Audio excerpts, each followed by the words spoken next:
Hi students, welcome to KC Botany. 12th Zoology Bubbly Examsக்கு Golden 5 marks வந்து தேடிட்டு இருந்தீங்கன்னா கண்டிப்பாக இந்த வீடியோ வந்து ஃபுல்லாக பாருங்கள். ஸோ இதில் டாப் மோஸ்ட்டாக கேட்கக்கூடிய question both Tamil medium and English medium ரெண்டு மீடியம் ஸ்டூடெண்ட்ஸ்க்கும் கொடுத்துருக்கோம். ஆல்ரெடி நம்ம வந்து பப்ளிக் எக்ஸாம்ஸில் இது வரைக்கும் கேட்ட கொஷின் 2020லேருந்து 25 வரைக்கும் என்னென்ன கொஷின்ஸ் வந்து கேட்டிருக்காங்களோ அது எல்லாமே தனியாக நம்ம ஒரு வீடியோ வந்து அப்டேட் பண்ணிட்டோம். அதோட பிடிஎஃப் எல்லாமே ஸ்க்ரீன்ஷாட்டை ஷேர் பண்ணக்கூடிய ஸ்டூடெண்ட்ஸ்க்கு ஷேர் பண்ணிகிட்ருக்கோம். ஸோ அது எல்லாமே உங்களுக்கு வரணும்னு நினச்சிங்கன்னா நம்ம வீடியோவில் பார்த்தீங்கன்னா டிஸ்கிரிப்ஷன் லிங்க்கில் வாட்ஸ்அப் குரூப்போட லிங்க் இருக்குது, அதில் வந்து ஜாயின் பண்ணிங்க. ஸோ இந்த வீடியோவில் ஒவ்வொரு சாப்டர் வைஸாக என்னென்ன 5 மார்க்ஸ் வந்து ஃபஸ்ட்டு இம்பார்ட்டண்ட்டாக படிக்கணும் அப்படின்னு சொல்லிட்டு டீட்டெயில்டாக பார்ப்போம். ஸோ அதுக்கு முன்னாடி பியூர் சயின்ஸ் ஸ்டூடெண்ட்ஸாக இருந்தீங்கன்னா கமெண்ட்டில் பியூர் சயின்ஸ் அப்படின்னு சொல்லி டைப் பண்ணிடுங்க. நிறைய ஸ்டூடெண்ட்ஸ் வந்து தேடிட்டு இருக்காங்க. அவங்களுக்கு எல்லாத்துக்குமே என்ன இருக்கும் அப்படின்னா ஹெல்ப்ஃபுல்லாக இருக்கும். ஸோ இது எல்லாமே ஃபஸ்ட்டு நீங்கள் வந்து ஸ்கிப் பண்ணாமல் படிச்சிருங்க, சரிங்களா? ஒவ்வொரு லெசன்லேயும் ஒரு 2 அல்லது 3 கொடுத்துருப்போம். ஒரு சில லெசன்ஸில் முக்கியமான கொஷின் கொஞ்சம் நிறையா இருக்கும், அது எல்லாமே கொஞ்சம் எக்ஸ்ட்ரா கொடுத்துருப்பேன். ஸோ அதில் சொல்லக்கூடிய கொஷின், சரிங்களா, இதெல்லாமே படிச்சிங்க அப்படின்னு சொல்லி மார்க் பண்ணுறேன், அதை வந்து நோட் பண்ணி வச்சிங்க. ஸோ இதோட பிடிஎஃப் வந்து நம்மளுடைய ஜாயின் மெம்பர்ஸ்க்கு வந்து ஆல்ரெடி ஷேர் பண்ணியாச்சு.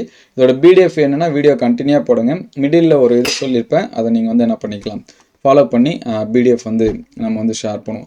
ஸோ ஃபஸ்ட்டு சாப்டர் 1 வந்தாலே நீங்கள் படிக்கக்கூடிய கொஷின் என்னென்னா, இந்த கன்னி இனப்பெருக்கம் என்றால் என்ன, அதன் வகை, வாட் இஸ் பாத்தோஜெனிசிஸ், அதோட எக்ஸ்பிளைன் வந்து நல்லா படித்து வச்சுங்க. ஏன்னா அதை பற்றின கொஷின் தான் அதிகமாக கேட்குறாங்க. கன்னி இனப்பெருக்கம், அதுக்கடுத்து பார்த்தீங்கன்னா அதோட வகைகள் பற்றி கேட்குறாங்க. முழுமை பெறா முழுமையற்ற கன்னி இனப்பெருக்கம். ஸோ இந்த மாதிரி 2 மார்க்ஸ் 3 மார்க்ஸில் அதிகமாக பார்த்தீங்கன்னா ஃபஸ்ட் லெசன் நம்ம இயர் கொஷின் அனலைஸ் போட்டிருக்கோம், அதை நீங்கள் பார்த்தீங்கன்னா தெரியும். ஃபஸ்ட் லெசனில் அதிகமாக 2 மார்க்ஸ் 3 மார்க்ஸ் இருக்கும். ஸோ லாஸ்ட் இயர் மட்டும்தான் நம்ம அங்கே 5 மார்க்ஸ் வந்து கேட்டாங்க. அந்த 5 மார்க்ஸ் பார்த்தீங்கன்னா இங்கே தான் இது வந்து நம்ம அப்டேட் பண்ண கொஷின்லாம் வந்துட்டுருக்கு. ஸோ நம்ம அப்டேட் பண்ணுறது சாதாரணமாக ஏதோ ஒரு கொஷின் எடுத்து ஷேர் பண்ணோம் அப்படின்ட்டு இல்லை. எக்ஸாம்ஸ்க்கு எக்ஸ்பெக்டடாக என்னென்ன கொஷின்ஸ் வந்து வருமோ அதை தான் நம்ம வந்து ஷேர் பண்ணிகிட்ருக்கோம். ஸோ அதனால் மறக்காமல் இந்த வீடியோ எல்லாமே ஸ்கிப் பண்ணாமல் என்ன பண்ணுங்கள், பாருங்கள். ஸோ ஃபஸ்ட் அதுக்கடுத்து second lesson. So second lesson வரும்போது இந்த அண்டர் செல்லோட அமைப்பு, இது கூடவே விந்து செல்லின் அமைப்பு. ஸோ இந்த 2 கொஸ்டினை எப்பயுமே என்ன பண்ணாங்க, மறக்காமல் படிச்சுருங்க. இது படிக்கிறது மட்டும் இல்லாமல் படம் வரைஞ்சி நல்லா பார்த்துங்க. ஏன்னா லாஸ்ட் டைம் வந்து சப்ளிமெண்ட்ரி எக்ஸாம்ஸ் நடந்தது, ஒரு டயக்ராம் கொஸ்டின் கொடுத்தாங்க, விந்து செல்லோட டயக்ராம் கொடுத்தாங்க. டயக்ராம் கொடுத்துட்டு அது என்ன பார்ட்ஸ்ன்னு லேபிள் பண்ண சொல்லிட்டாங்க. ஏன்னா நிறைய ஸ்டூடெண்ட்ஸ் பண்ணுற மிஸ்டேக் என்னென்னா பார்ட்ஸ் எதுவுமே சரியாக பார்க்குறது இல்லை, சரிங்களா? ஏன்னா 1 or 2 பார்ட்ஸ் மட்டும் பார்த்துட்டு அதை விட்டுறாங்க. நமக்கு வந்து ரொம்ப முக்கியம் என்னென்னா டயக்ராம் கொஸ்டினில் பார்ட்ஸுக்கும் மார்க்ஸ் வந்து அலாட்மெண்ட் பண்ணுவாங்க. இப்போ உதாரணத்துக்கு விந்து செல்லோட அமைப்பு வந்து 3 மார்க்ஸில் கேட்குறாங்க அப்படின்னா 2 மார்க் படத்துக்கும் 1 மார்க்ஸ் வந்து பார்ட்ஸுக்கும் கேட்பாங்க. ஸோ வந்து ஒரு 5 பார்ட்ஸ் இருக்குது, 6 பார்ட்ஸ் இருக்குன்னா மினிமம் 4ஆவது என்ன பண்ண சொல்லுவாங்கன்னா லேபிள் பண்ண சொல்லுவாங்க. ஆனால் அதனால் எந்த ஒரு டயக்ராம் கொஸ்டின் நீங்கள் படித்தாலும் சரி கண்டிப்பாக நீங்கள் வந்து என்ன பண்ணீங்க, ஒரு 5 பார்ட்ஸ் வந்து பார்த்து வச்சுங்க. மினிமம் 3 தான் இருக்குது, தலை வால் இது மட்டும் 3 தான் இருக்குது அப்படின்னா ஒரு பிரச்சனை இல்லை. 3ஆவது நம்ம வந்து எழுதிக்கணும். எபோவ் 3, சரிங்களா? இப்போ அண்டர் செல், அதுக்கடுத்து அண்டகத்தின் அமைப்பு லாஸ்ட் டைம்லாம் என்ன பண்ணியிருந்தாங்க கேட்டிருந்தாங்க. ஸோ அதை வந்து பார்த்துருங்க. ஸோ அதுக்கடுத்து நெக்ஸ்ட்டாக அதிகமாக கேட்குறது இந்த மாதவிடாய் சுழற்சியோட பல்வேறு நிலைகள், சரிங்களா? மென்சுரல் சைக்கிள், இது எல்லாமே கேட்டிருக்காங்க. இந்த 2 கொஸ்டின் நல்லா பார்த்து வச்சுங்க. அதுக்கடுத்து தேர்ட் லெசன். ஸோ தேர்ட் லெசனில் பார்த்தீங்கன்னா அதிகமாக, சரிங்களா, நமக்கு வந்து 2 மார்க்ஸ் 3 மார்க்ஸ் தான் இயர் கொஸ்டினில் கேட்டிருக்காங்க. அப்படியே வந்து அந்த 2 மார்க்ஸ் 3 மார்க்ஸும் 5 மார்க்ஸில் கேட்டாங்கன்னா இந்த 2 கொஸ்டின், இந்த தேர்டு கொஸ்டினும் 4th கொஸ்டினும், சரிங்களா? கருவியின் குறைபாடுகளை கர்ப்பகாலத்தில் கண்டறியும் முறை, தற்கால கருத்தடை முறைகள் குறித்து விவரித்து எழுதுக. ஸோ இந்த 2 கொஸ்டின் தான், சரிங்களா? அது வந்து பார்த்துங்க. அதுக்கடுத்து மரபு கடத்தலில் கொள்கை கோட்பாடு 4th லெசனில் வந்தீங்க அப்படின்னா நீங்கள் வந்து ஃபஸ்ட்டு படிக்க வேண்டியது என்ன அப்படின்னு சொல்லி பார்த்தீங்கன்னா இந்த மனித காணப்படும் பால் குரோமோசோமோட இயல்பு மாற்றங்கள், அல்லோசோமல் அப்னார்மாலிட்டிஸ் ஹியூமன் பீயிங், இது வந்து நல்லா படித்து வச்சுங்க. அதுக்கடுத்து செகண்டரியாக பார்த்தீங்கன்னா இந்த மனிதனில் காணப்படும் உடல் குரோமோசோம் த ஒழுங்கற்ற பன்மயம், ஆட்டோசோமல் அன்யூப்ளாய்டு, இந்த கொஷின்ஸ் வந்து என்ன பண்ணி வச்சுங்க, பார்த்து வச்சுங்க. அதுக்கடுத்து 5th lesson. So 5th lesson வந்தோடனே இங்கே கொடுத்துருக்குற 3மே ரொம்ப ரொம்ப முக்கியமான கொஷின் தான். ஒன்று வந்து மனித மரபணு திட்டத்தின் சிறப்பியல்பு, டிஎன்ஏ ரேகை அச்சிடலோட பயன்கள், அதுக்கடுத்து டிஎன்ஏ ரேகை அச்சிடல் அதோட ஸ்டெப்ஸ், சரிங்களா? இந்த 3மே ரொம்ப ரொம்ப முக்கியமான கொஷின்ஸ் தான். ஆனால் 3மே என்ன பண்ணுறீங்க, ஸ்கிப் பண்ணாமல் படிச்சிருங்க. டாப் மோஸ்ட்டு தான் கொடுத்துருக்கு. இல்லை சார் எனக்கு இன்னும் கொஞ்சம் கொஷின்ஸ் எல்லாமே வேணும்னா நம்ம சாப்டர் வைஸாக அப்டேட் பண்ணியிருப்போம், அந்த கொஷின்ஸ் எல்லாமே பாருங்கள். அதையுமே நம்ம பிடிஎஃப் வாட்ஸ்அப் குரூப்பில் வந்து ஷேர் பண்ணிட்டோம். ஸோ அதுக்கடுத்து சாப்டர் 6 சாப்டர் 6 வந்தீங்கன்னா நீங்கள் ஃபஸ்ட்டு படிக்க வேண்டியது இந்த டார்வின் கோட்பாட்டிற்கான எதிர்கருத்துக்கள். ஸோ இந்த கொஷின் நல்லா பாருங்கள். நெக்ஸ்ட் வீடியோவில் நம்ம வந்து எக்ஸ்பெக்டட் கொஷின் சரிங்களா அப்டேட் பண்ணுவோம். அது எல்லாமே வேணுங்கிற ஸ்டூடெண்ட்ஸ் கமெண்ட்டில் எஸ் அப்படின்னு சொல்லி டைப் பண்ணிடுங்க. ஏன்னா நிறைய பேர் வந்து நியூவாக எவ்ரி இயர் நமக்கு கொஷினில் பார்த்தீங்கன்னா நியூ கொஷின்ஸ் வந்து கண்டிப்பாக இருக்கும் சரிங்களா. அது என்ன மாதிரியான கொஷின், ஒரு 5 மார்க்ஸ் நியூவாக இருக்கும், 2 2 மார்க்ஸு, 2 3 மார்க்ஸ் கண்டிப்பாக என்ன இருக்குன்னா புது கொஷினாக இருக்கும். இது வரைக்கும் பார்த்தே இருக்க மாட்டோம் அந்த மாதிரியான கொஷின். ஸோ அந்த மாதிரி நம்ம வந்து ஒவ்வொரு சாப்டர் வைஸாக 2 அல்லது 3 கொஷின் ஓவராலாக பார்த்தீங்கன்னா ஒரு 10 2 மார்க்ஸு, ஒரு 5 3 மார்க்ஸு, ஒரு 3 5 மார்க்ஸ் வந்து சொல்லுவோம். அது வேணுங்கிற ஸ்டூடெண்ட்ஸ் கமெண்ட்டில் எஸ் அப்படின்னு சொல்லி டைப் பண்ணுங்கள். அதுக்கடுத்து இந்த ஏஎம்எஸ்ன்னு இதெல்லாமே பாட்டுருங்க. அதேமாதிரி பரிணாமத்தினோட லாமார்க்கோட கோட்பாடு, அதே மாதிரி இந்த மரபற்று போதல் அதோட வகை. ஸோ இந்த கொஷின்ஸ் வந்து என்ன பண்ணி வச்சுங்க நல்லா படித்து வச்சுங்க சரிங்களா. ஸோ அதுக்கடுத்து செவன்த் லெசன் வந்தீங்க அப்படின்னா இந்த பிளாஸ்மோடியத்தோட லைஃப் சைக்கிள் இது வந்து நல்லா படித்து வச்சுங்க. இங்கே 2 மார்க்ஸ் 3 மார்க்ஸ் அப்படின்னு சொல்லி பார்க்குறப்ப நமக்கு வந்து ஏதாவது டிசீஸ் கொடுத்துட்டு அதோட நேமு, அது எதனால் பரவுது, இந்த மாதிரியான கொஷின்ஸ் வந்து கேட்பாங்க. ஸோ 2 மார்க் 3 மார்க் வேணுங்கிற ஸ்டூடெண்ட்ஸு கமெண்ட்டில் 2 மார்க் 3 மார்க் அப்படின்னு சொல்லி டைப் பண்ணிடுங்க. அதுலேயும் கோல்டன் கொஷின்ஸ் வந்து அப்டேட் பண்ணும். அதே போல் ரொம்ப முக்கியம் என்னென்னா ஜென்ரலாக நமக்கு ஒரு கொஷின்ஸ் வந்து கேட்பாங்க. போதை மற்றும் அதுவே வரையறையின்றி பயன்படுத்துவதை தடுக்க வழிமுறைகள் இப்போ மினிமம். ஸோ இந்த மாதிரியான கொஷின்ஸ் வந்து கேட்டாங்கன்னா ஒரு 5 பாயிண்ட் மட்டும் எழுதாதீங்க, கூடவே எக்ஸ்ட்ரா 1 or 2 பாயிண்ட்ஸு. புத்தகத்தில் 5 மட்டும் தான் இருக்குன்னா 5 மட்டும் எழுதுங்க. நமக்கு நிறைய பாயிண்ட்ஸ் இருக்கும். உதாரணத்துக்கு பார்த்தீங்கன்னா இந்த ஈக்காலஜி லெசன்ஸ் எல்லாமே 8 பாயிண்ட் 10 பாயிண்ட் இருக்கும். ஆனால் நிறைய ஸ்டூடெண்ட்ஸ் வந்து அந்த 5 மார்க் தான், நான் 5 தான் எழுதுன்னு சொல்லிட்டு எழுதுறீங்க. அந்த மாதிரி எழுதக்கூடாது. அடுத்த வீடியோவில் நம்ம வந்து ஆன்சர்ஸ் கீ வந்து அப்டேட் பண்ணுவோம். அது வந்து பாருங்கள் எப்படிலாம் கொஷின் கேட்டிருக்காங்க, ஆன்சர்ஸ் நம்ம பண்ணணும் அப்படின்னு சொல்லிட்டு. அதுக்கடுத்து எயித்து லெசன் நீங்கள் வந்தீங்கன்னா ஃபஸ்ட்டு படிக்க வேண்டியது இந்த இம்யூனோகுளோபின் தான். ஸோ இயர் கொஷனில் பார்த்தீங்கன்னா இதுவே 4 டைமுக்கு மேலே கேட்டிருக்காங்க, அதிகப்படியாக கேட்டேன் கொஷினு. அதே மாதிரி சாப்டர்ஸில் எந்தெந்த சாப்டர்ஸ் வந்து ரொம்ப முக்கியம், 5 மார்க்ஸ் வந்து அதிகமாக கேட்குறாங்க அப்படின்னா 2வது லெசன் அதிகமாக கேட்குறாங்க. அதுக்கடுத்து 4th லெசன் அதிகமாக இருக்குது. அதுக்கடுத்து பார்த்திங்கன்னா இந்த 5th lesson, 6th lesson, 7th lesson. So இந்த லெசன்ஸ் எல்லாமே 5 மார்க்ஸ் வந்து அதிகமாக இருக்குது. ஏன்னா நமக்கு 10 5 மார்க்ஸ் வந்து கேட்பாங்க. இந்த லெசன்ஸ் எல்லாமே கம்ப்ளீட்டாக. அதுக்கடுத்து இது கூட இந்த 8th லெசன் சரிங்களா. இதிலே கிட்டத்தட்ட 1 2 3 4 5 6 5 மார்க்ஸ் நம்ம கண்டிப்பாக இந்த லெசன்ஸில் முக்கியமாக இந்த கொஷின்ஸ் எல்லாமே பார்த்துருங்க. அதே மாதிரி அந்த இயல்பு நோய் தடைக்காப்போட வகைகள், எதிர்ப்பொருள் தூண்டி வினைகள் வகைகள் சரிங்களா. இந்த கொஷின்ஸ் எல்லாமே பாருங்கள்.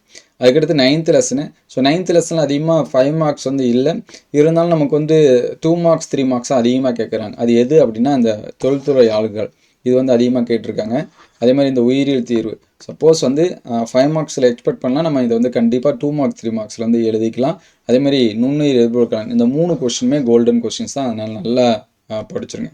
அதுக்கடுத்து 10th லெசனு. ஸோ 10th லெசனில் 5 மார்க்ஸ் வந்து கேட்காம இருக்கவே மாட்டாங்க. இதில் இருக்கிற ஒரு 5 மார்க்ஸ் உங்களுக்கு வந்து எக்ஸாம்ஸில் நீங்கள் வந்து என்ன பண்ணலாம், தாராளமாக பார்க்கலாம் சரிங்களா. ஏன்னா என்ன மாதிரியான கொஷின் எடுப்பாங்களோ அதை தான் நம்ம வந்து எடுத்து ஷேர் பண்ணிகிட்ருக்கோம். இதோட பிடிஎஃப் வேணுங்கிற ஸ்டூடெண்ட்ஸு கமெண்ட்டில் பிடிஎஃப் அப்படின்னு சொல்லி டைப் பண்ணிடுங்க. டைப் பண்ணிவிட்டு நம்மளுடைய வாட்ஸ்அப் குரூப்பில் அதோட ஸ்க்ரீன்ஷாட்டை வந்து ஷேர் பண்ணுங்கள். இதோட பிடிஎஃப் வந்து என்ன பண்ணுவோம், ஷேர் பண்ணுவோம்.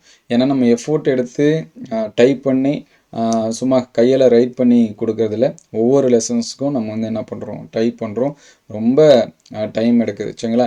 அது எல்லாமே எல்லா ஸ்டூடெண்ட்ஸ்க்கும் போய் சேரணும் அப்படின்னு சொல்லிட்டு நினைக்கிறேன். ஸோ எல்லா ஸ்டூடெண்ட்ஸ்க்கும் போய் சேரணும் நீங்களும் நினச்சிங்க, மற்ற ஸ்டூடெண்ட்ஸுக்கு ஹெல்ப்ஃபுல்லாக இருக்குன்னு நினச்சிங்கன்னா ஒரு லைக் பண்ணிடுங்க. அதோட பிடிஎஃப்க்கு கமெண்ட்டில் பிடிஎஃப்னு சொல்லி டைப் பண்ணிவிட்டு அதோட ஸ்க்ரீன்ஷாட்டை நம்மளுடைய வாட்ஸ்அப் குரூப் அட்மின் நம்பருக்கு ஷேர் பண்ணுங்கள். ஸோ வாட்ஸ்அப் குரூப் வந்து டிஸ்கிரிப்ஷன் லிங்க்கில் இருக்குது சரிங்களா, அதில் ஜாயின் பண்ணுறேங்க. ஆல்ரெடி ஜாயின் பண்ணியிருந்தீங்கன்னா பிரச்சனையே இல்லை. இதோட ஸ்க்ரீன்ஷாட்டை மட்டும் ஷேர் பண்ணுங்கள், உங்களுக்கு கண்டிப்பாக இதோட பிடிஎஃப் வந்து ஷேர் பண்ணுவோம். இந்த டிஎன்ஏட தடுப்பூசி நல்லா படித்து வச்சிங்க. அதுக்கடுத்து நகலாக்கத்தோட சாதக பாதங்கள் அதிகமாக இயர் கொஷின் அதிகமாக இருந்தது இந்த கொஷின்ஸ் தான் சரிங்களா. அதனால் இதெல்லாமே பாருங்கள்.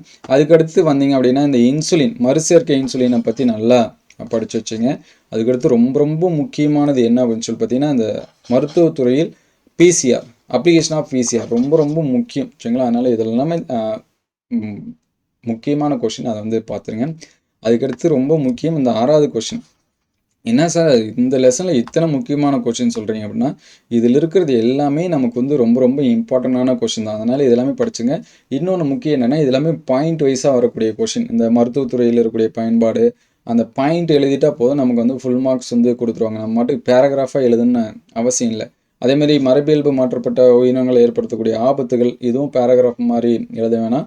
அதேமாதிரி இந்த சாதக பாதங்கள், நன்மை தீமை இருக்குது பார்த்தீங்களா, இதுவும் வந்து பேராகிராஃப் மாதிரி வராது, பாயிண்ட்ஸ் தான். அப்படியே ஈஸியாக நம்ம வந்து என்ன பண்ணிக்கலாம், ஞாபகம் வச்சுக்கலாம்.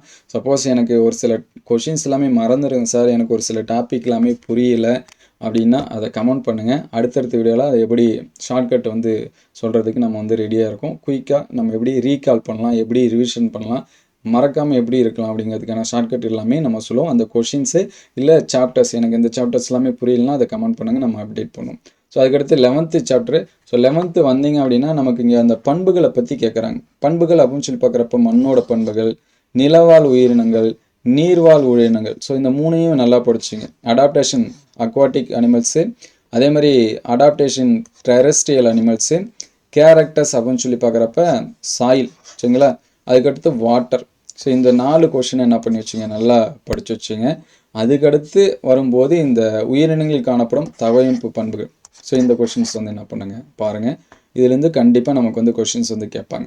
அதுக்கடுத்து 12வது லெசனு. ஸோ 12வது லெசன் வந்தீங்க அப்படின்னா இந்த கொஷின் ஜென்ரலாக நமக்கு வந்து கேட்பாங்க, உயிரிய பல்வகைத்தன்மை இருப்பதற்கான காரணங்கள். நீங்கள் ஒரு ஸ்டூடெண்ட்டாக இருந்து எப்படி சரி பண்ணுவீங்க, நமக்கு பாட்னிலையுமே இருக்குது 8th லெசனில், அதே போல் இங்கேயும், சரிங்களா, உயிரிய பல்வகைத்தன்மை அழிவதற்கான காரணங்கள். இப்போ ஏன் இந்த மாதிரி கொஷின் கேட்கணும் அப்படின்னு நிறைய ஸ்டூடெண்ட்ஸ் கொஷின் மார்க் வரும். நம்ம வந்து பயாலஜி படிக்கிறோம், சுற்றுச்சூழலை பாதுகாக்கிறோம், அதுக்கு என்னென்ன பண்ணணும். ஸோ அதுக்காக தான் இந்த லெசனே நமக்கு வந்து கொடுத்துருக்காங்க, ஸ்டூடெண்ட்ஸ்க்கு ஒரு அவேர்னஸ் க்ரியேட் பண்ணணும் அப்படிங்கிறதுக்காக தான். அப்போ எக்ஸாம்லும் இந்த மாதிரி கொஷின் கேட்டால் தான் ஸ்டூடெண்ட்ஸ் அந்த மாதிரி அதெல்லாமே தெரிஞ்சுக்குவாங்க அப்படிங்கிறதுக்காக. அதனால் நமக்கு ஒரு க்ரியேட்டிவ் கொஷினாக ஒரு ஜென்ரலாக எழுதுவாங்க. நீங்கள் லாஸ்ட் இயர்லாமே எடுத்து பாருங்கள், கண்டிப்பாக இந்த மாதிரியான ஒரு கொஷின் இருக்கும். ஈவன் 5 மார்க்ஸில் கேட்குன்னா 3 மார்க்ஸ் அதை கேட்டுருவாங்க, கண்டிப்பாக 5 மார்க்ஸில் கேட்பாங்க. நீங்கள் வந்து தாராளமாக படிங்க. அதே மாதிரி இந்த உயிரிய பல்வகைத்தன்மை அடுக்குகள், லெவல்ஸ் ஆஃப் பயோடைவர்சிட்டி. ஸோ இங்கே வந்து மரபற்ற போதல் அதோட வகைகள். ஸோ அங்கேயும் இருக்கும் இங்கே இருக்கும், அதை வந்து பார்த்து வச்சுங்க. அதுக்கடுத்து இந்த சூழல் மண்டலத்தோட 3 பிரிவுகள், அதை வந்து பார்த்துருங்க. So final and confirm 5 marks lesson அப்படின்னு சொல்லி பார்க்குறப்ப இந்த லாஸ்ட்டு சாப்டர்ஸ் வந்து சொல்லலாம்.